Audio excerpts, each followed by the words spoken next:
Who you rooting for tomorrow? Who's playing? Team name called the Steelers and the Jaguars?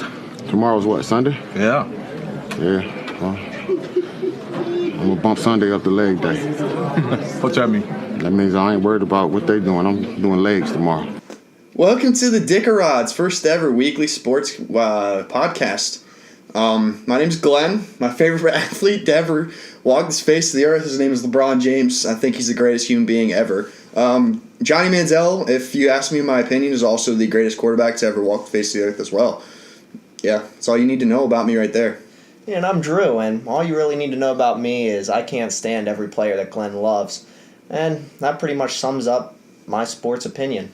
Absolutely. You'll get a lot more of it as we get into our podcast. You guys will figure out over a period of time exactly our opinions on sports teams, all that good stuff. Anyway, the clip you just listened to open up was our introduction. That was a little thing coming from James Harrison after their game last Sunday as they ended up beating the Titans, I believe.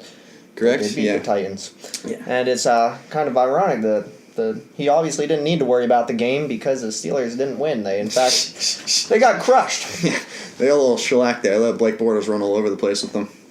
But now as we jump into our first topic, I don't think anyone can look past the injury that Tom Brady has received to his hand. Tom Brady. Is it actually a legit injury, or are we just trying to add some more drama to this week up thing? I mean to the lead up to this game. I feel like the whole entire reason they got this little injury is to add drama to it. If they end up winning with this little injury, it's like, wow, he's the GOAT. He just beat them with a hand injury. If they lose, he's got an excuse. Yeah, all hail Tom Brady. All hail Tom Brady. Greatest athlete ever. He is the god. Oh, yes. And in other news for Patriots this week, their offensive coordinator and their defensive coordinator are both expected to leave after this year and go take head coaching jobs. Love that. We'll see who else We just really got to hope that's the demise of the Patriots right there. That's really all you got to hope out of that. Well, moving on. Moving on. Do we think that the Jags actually have a chance against the Patriots? That's a great question.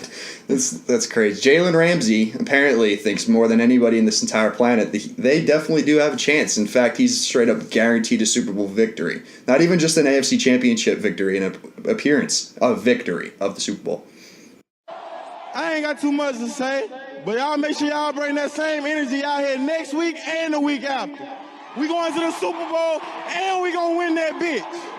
Anyone out there, but in the Jags. Just a little bit more. A little bit too much confidence before success, but it's fine. All right. So let's hop into our next playoff game, Minnesota at Philadelphia. Boy.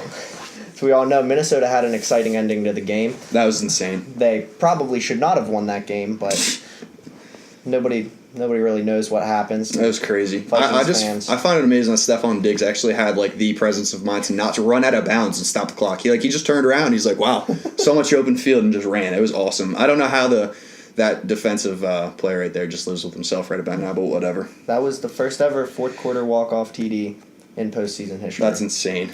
Based off that, though, now playing the Eagles, do the Eagles legitimately have a chance to actually win? No.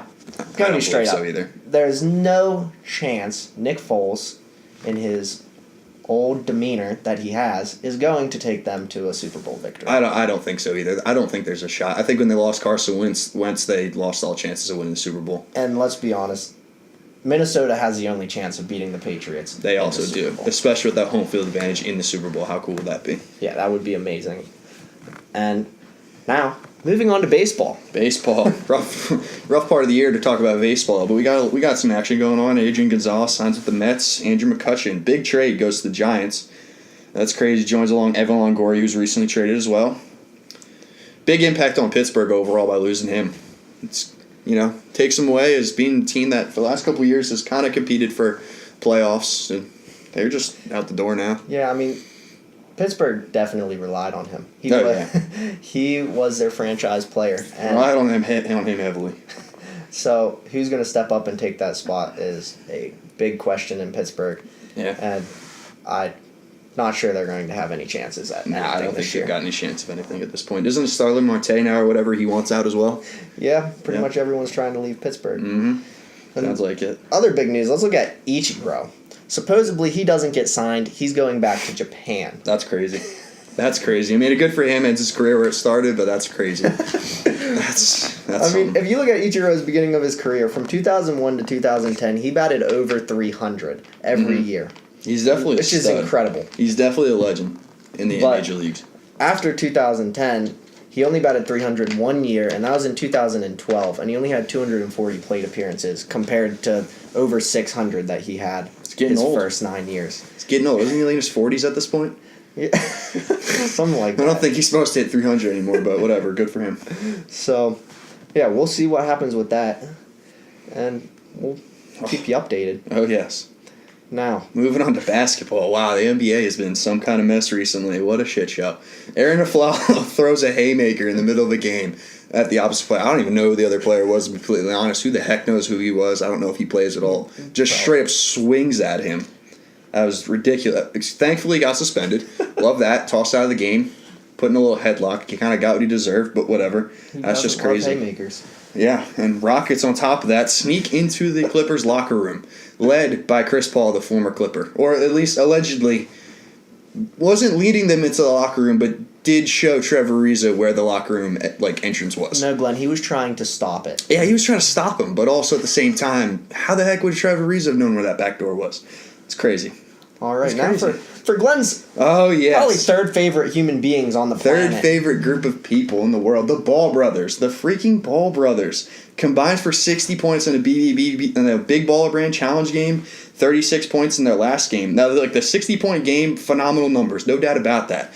But the one thing I do need to point out is that the team that they're playing against was literally the B team of whoever they were playing. I don't know how to say any of the team names. They were playing against the B team consisting of 16, 17, and 18-year-old players. So while it's cool, it's not that fantastic. And they combined for 36 points the other day against a much more competitive team. We're actually meant of, grown men. Good for them. Played well there. But I don't know. I think it's still up in the air how well this experiment's going to turn out for them. Who knows? All right. Now, real quick, you're going to have to tune in midweek.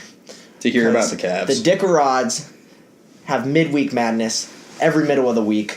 We're going to be talking about the Cavs, and we're going to be talking about Johnny Manziel clothing line. Yeah, baby. Johnny Manziel. Comeback season. This is Glenn's bread and butter. So comeback season. This is just going to get crazy. Oh, absolutely. So we hope you enjoyed the first Dickerods podcast. First ever. I mean, it can only go up from here. Absolutely. So enjoy it. Enjoy. Thank you for listening. Tune in next week. See y'all.